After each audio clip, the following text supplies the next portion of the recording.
419장 함께 찬양하겠습니다.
함께 기도하겠습니다. 하나님 아버지, 오늘도 우리를 주의 말씀 앞으로 불러주시고 이렇게 말씀을 묵상하게 하시니 무한한 감사를 올려드립니다. 오늘 우리는 주의 말씀을 붙잡습니다. 내 힘과 능력이 아니라 하나님의 말씀을 붙잡습니다. 주의 말씀의 능력을 덧입혀 주시고 그 말씀이 우리 삶 속에 깨달아지며 말씀이 주관하는 삶을 살게 하여 주시옵소서. 사랑하는 담임 목사님을 위해 기도합니다. 주께서 세우신 주의 종 가운데 영육간의 강건함을 더하여 주시고 주의 종을 통해서 선포된 그 말씀이 성도들의 삶 속에서 살아 역사하게 하여 주시옵소서. 하나님의 은혜 안에서 성령의 열매가 풍성히 맺히게 하여 주시옵소서. 이제 주의 말씀을 묵상합니다. 사랑의 하나님, 주의 말씀으로 우리를 새롭게 하여 주시옵소서. 감사드리며 우리 주 예수 그리스도의 이름으로 기도드립니다. 아멘. 오늘 우리에게 주신 하나님 말씀은 마태복음 13장입니다. 그날에 예수께서 집에서 나가사 바닷가에 앉으시매 큰 무리가 그에게로 모여들거든 예수께서 배에 올라가 앉으시고 온 무리는 해변에 서 있더니 예수께서 비유로 여러 가지를 그들에게 말씀하여 이르시되 씨를 뿌리는 자가 뿌리러 나가서 뿌릴새 더러는 길가에 떨어지매 새들이 와서 먹어버렸고 더러는 흙이 얕은 돌밭에 떨어지매 흙이 깊지 아니하므로 곧 싹이 나오나 해가 돋은 후에 타서 뿌리가 없으므로 말랐고 더러는 가시떨기 위에 떨어지매 가시가 자라서 기운을 막았고 더러는 좋은 땅에 떨어지매 어떤 것은 100배 어떤 것은 60배 어떤 것은 30배의 결실을 하였느니라. 귀 있는 자는 들으라 하시니라. 제자들이 예수께 나와 이르시되 어찌하여 그들에게 비유로 말씀하시나이까?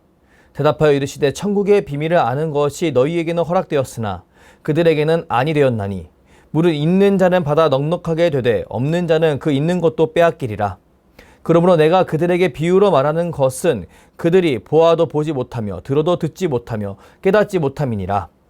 이사야 예언이 그들에게 이루어졌으니 일러스되 너희가 듣기는 들어도 깨닫지 못할 것이요 보기는 보아도 알지 못하리라. 이 백성들의 마음이 완악하여져서 그 귀는 듣기에 둔하고 눈은 감았으니 이는 눈으로 보고 귀로 듣고 마음으로 깨달아 돌이켜 내게 고침을 받을까 두려워함이라 하였느니라. 그러나 너희 눈은 봄으로 너희 귀는 들음으로 복이 있도다. 내가 진실로 너희에게 이르노니 많은 선지자와 의인이 너희가 보는 것을 보고자 하여도 보지 못하였고 너희가 듣는 것을 듣고자 하여도 듣지 못하였느니라. 그런즉 씨 뿌리는 비유를 들으라. 아무나 천국 말씀을 듣고 깨닫지 못할 때는 악한 자가 와서 그 마음에 뿌려진 것을 빼앗나니 이는 곧 길가에 뿌려진 자요. 돌밭에 뿌려졌다는 것은 말씀을 듣고 즉시 기쁨으로 받되 그 속에 뿌리가 없어 잠시 견디다가 말씀으로 말미암아 환난이나 박해가 일어날 때에는 곧 넘어지는 자요. 가시떨기에 뿌려졌다는 것은 말씀을 들으나 세상의 염려와 재물의 유혹에 말씀이 막혀 결실하지 못하는 자요. 좋은 땅에 뿌려졌다는 것은 말씀을 듣고 깨닫는 자니 결실하여 어떤 것은 100배, 어떤 것은 60배, 어떤 것은 30배가 되느니라 하시더라.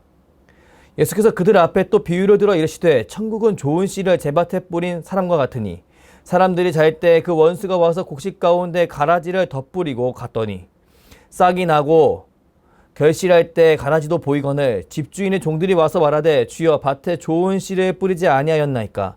그런데 가라지가 어디서 생겼나이까. 주인이 이르되 원수가 이렇게 하였구나.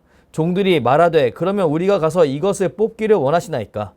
주인이 이르되 가만두라. 가라지를 뽑다가 곡식까지 뽑을까 염려하노라. 둘 다 추수 때까지 함께 자라게 두라. 추수 때에 내가 추수꾼들에게 말하기를 가라지는 먼저 거두어 불사르구에 단으로 묶고 곡식은 모아 내 곡간에 넣어라 하리라. 또 비유를 들어 이르시되 천국은 마치 사람이 자기 밭에 갖다 심은 겨자씨 하나 같으니 이는 모든 씨보다 작은 것이로되 자란 후에는 풀보다 커서 나무가 되매 공중의 새들이 와서 그 가지에 깃들이느니라. 또 비유로 말씀하시되 천국은 마치 여자가 가루 소말 속에 갖다 넣어 전부 부풀게 한 누룩과 같으니라.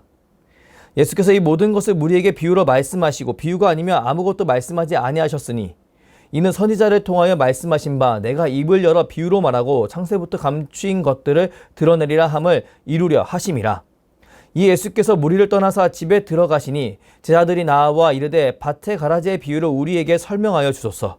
대답하여 이르시되 좋은 씨를 뿌린 이는 인자요 밭은 세상이요 좋은 씨는 천국의 아들들이요 가라지는 악한 자의 아들들이요 가라지를 뿌린 원수는 마귀요 추수 때는 세상 끝이요 추수꾼은 천사들이니 그런즉 가라지를 거두어 불에 사르는 것 같이 세상 끝에도 그러하리라. 인자가 그 천사들을 보내리니 그들이 그 나라에서 모든 넘어지게 하는 것과 또 불법을 행하는 자들을 거두어내어 풀무불에 던져 넣으리니 거기서 울며 이를 갈게 되리라. 그때 의인들은 자기 아버지 나라에서 해와 같이 빛나리라. 귀 있는 자는 들으라. 천국은 마치 밭에 감추인 보와 같으니 사람이 이를 발견한 후 숨겨두고 기뻐하며 돌아가서 자기의 소유를 다 팔아 그 밭을 사느니라. 또 천국은 마치 좋은 진주를 구하는 장사와 같으니 극히 값진 진주 하나를 발견하며 가서 자기의 소유를 다 팔아 그 진주를 사느니라. 또 천국은 마치 바다에 치고 각종 물고기를 모으는 그물과 같으니 그물에 가득하며 물가로 끌어내고 앉아서 좋은 것은 그릇에 담고 못된 것은 내버리느니라. 세상 끝에도 이러하리라. 천사들이 와서 의인 중에서 악인을 갈라내어 풀무불에 던져 넣으리니 거기서 울며 이를 갈리라. 이 모든 것을 깨달았느냐 하시니 대답하되 그러하오이다. 예수께서 이르시되 그러므로 천국 계좌된 서기관마다 마치 새 것과 옛 것을 그 곳간에서 내오는 집주인과 같으니라. 예수께서 이 모든 비유를 마치신 후에 그곳을 떠나서 고향으로 돌아가사 그들의 회당에서 가르치시니 그들이 놀라 이르되 이 사람의 이 지혜와 이런 능력이 어디서 났느냐.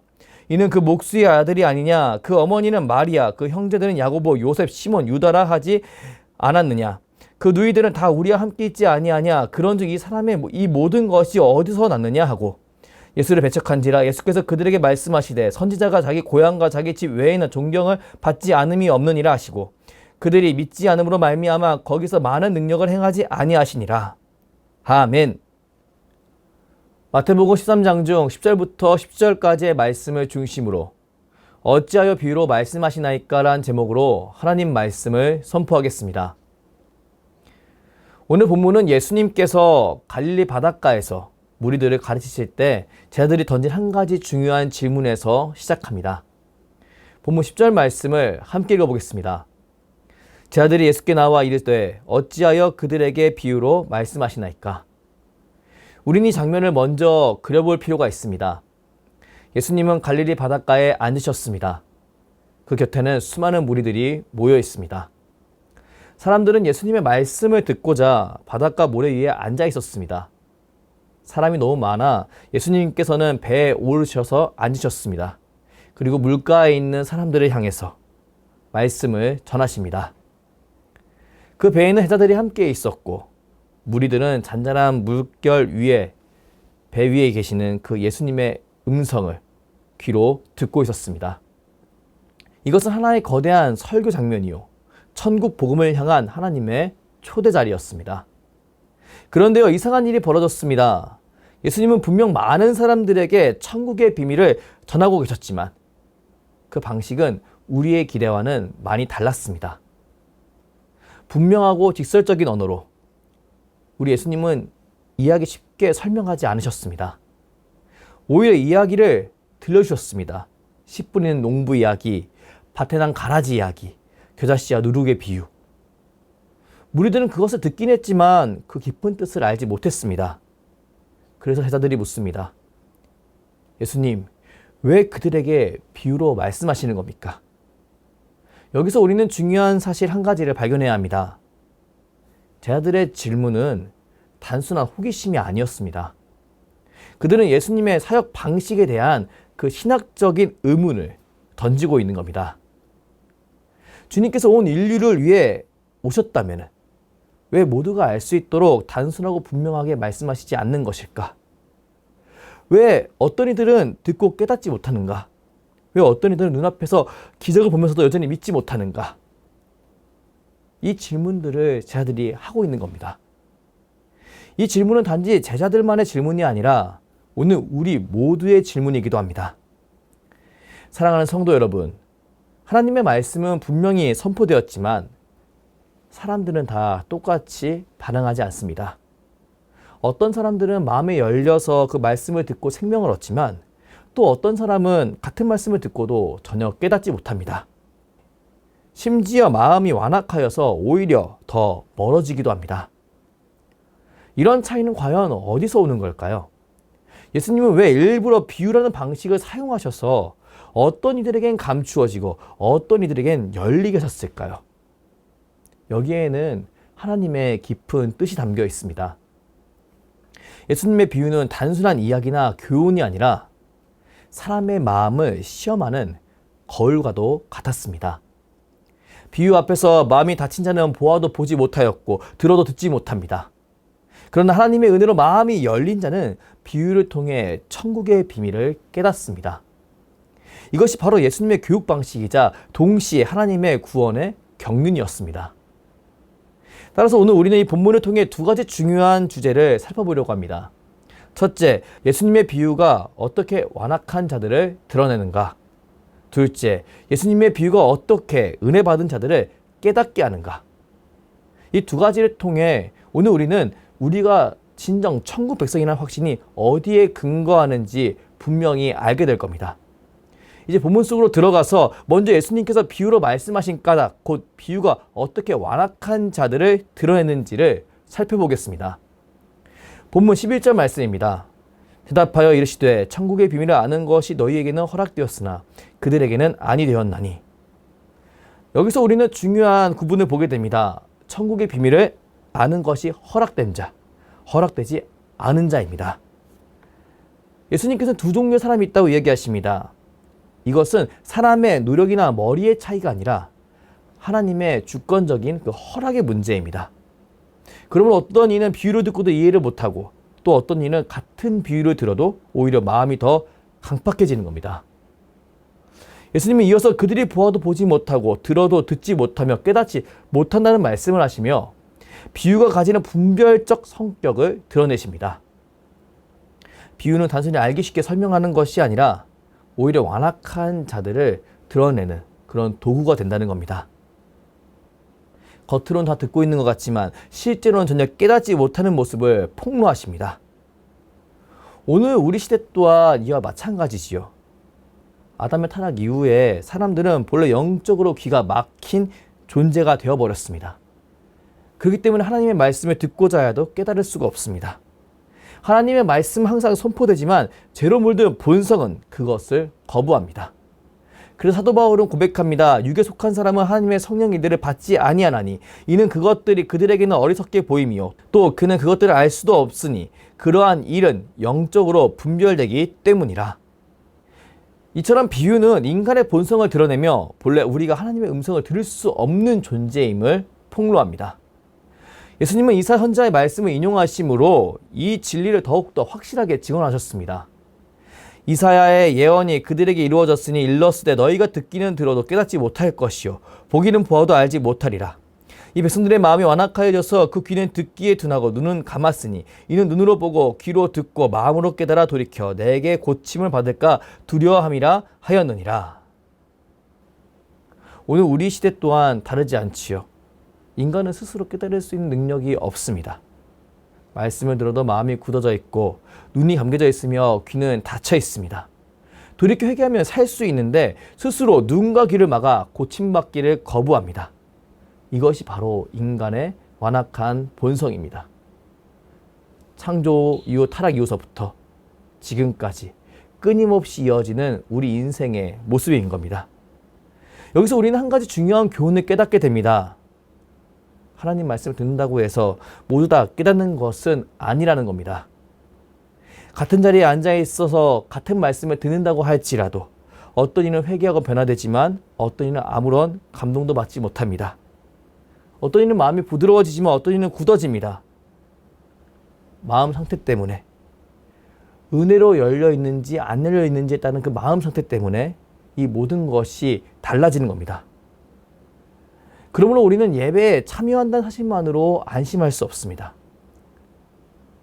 만약 마음이 닫혀 있다면 아무리 그 귀한 말씀일지언정 우리 주님의 비유는 우리를 살리는 말씀이 아니라 오히려 우리의 완악함을 드러내는 분별의 말씀이 될 수도 있기 때문입니다. 그러므로 두렵고 떨림으로 자신을 돌아봐야 합니다. 나는 지금 주님의 음성을 듣고 있는가? 아니면 듣기만 하지만 깨닫지 못하고 있는가? 예수님의 비유는 우리 마음을 비추는 거울이 되는 겁니다.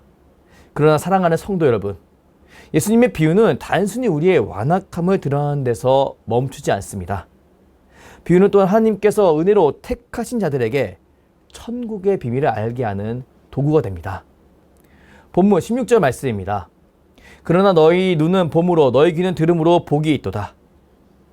앞에서 살펴본 것처럼 비유는 완악한 자들을 드러내는 도구가 됩니다. 그러나 동시에 은혜 받은 자들에게는 천국의 비밀을 깨닫게 하는 통로가 됩니다. 예수님은 제자들에게 너희 눈은 봄으로 너희 귀는 들음으로 복이 있다고 말씀하셨습니다.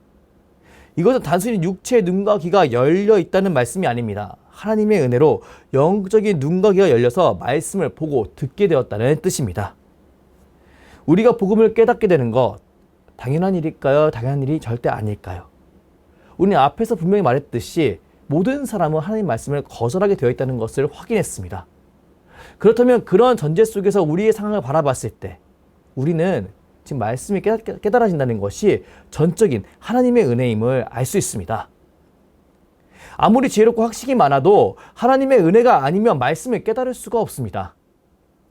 베드로가 예수님을 향해 주는 그리스도시여 살아계신 하나님의 아들이시니이다 라고 말했을 때 예수님께서는 이는 내게 알리게 한 이는 혈육이 아니요 하늘에 계신 내 아버지시니라고 말씀하신 것을 통해 더욱 드러납니다.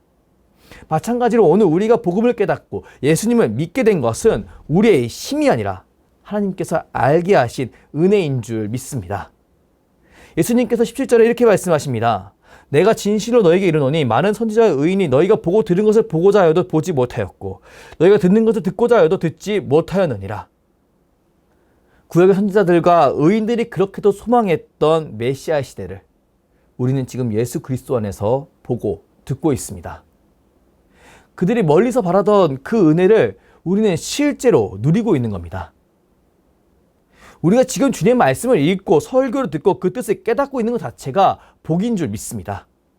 많은 이들이 말씀을 들어도 알지 못하고 보아도 깨닫지 못합니다. 그러나 우리는 성령의 은혜로 눈이 열리고 귀가 열려서 복음을 깨닫게 되었습니다. 이것이 바로 우리가 천국 백성임을 드러내는 확실한 증거입니다. 그러므로 말씀을 들을 때마다 우리는 겸손히 고백해야 합니다.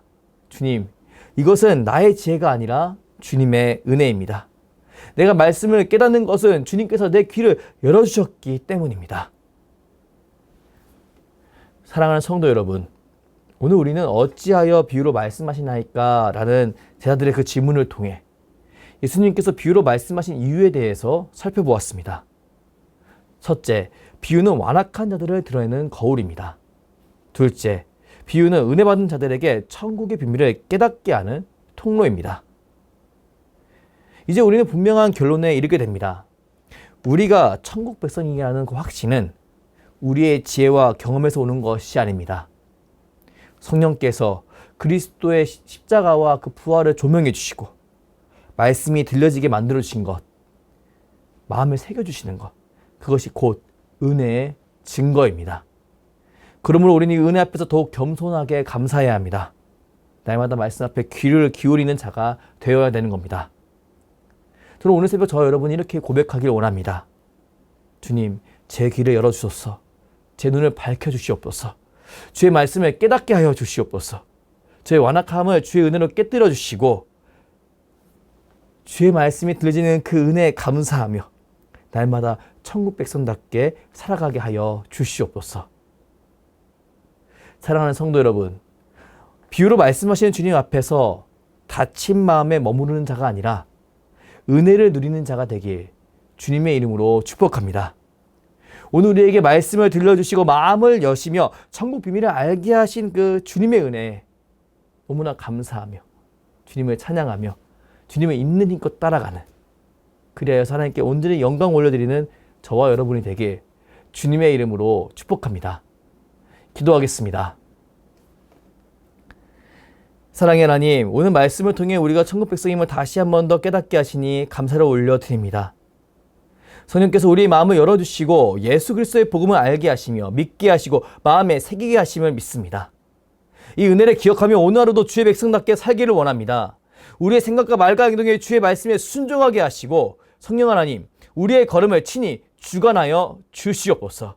감사드리며 주께서 가르치시도록 기도하오니 하늘에 계신 우리 아버지, 아버지 이름을 거룩하게 하시며 아버지 나라가 오게 하시며 아버지의 뜻이 하늘에서 같이 땅에서도 이루어지게 하소서. 오늘 우리에게 일용할 양식을 주시고 우리가 우리에게 잘못한 사람을 용서하여 준 것 같이 우리 죄를 용서하여 주시고 우리를 시험에 빠지지 않게 하시고 악에서 구하소서. 나라와 권능과 영광이 영원히 아버지의 것입니다. 아멘.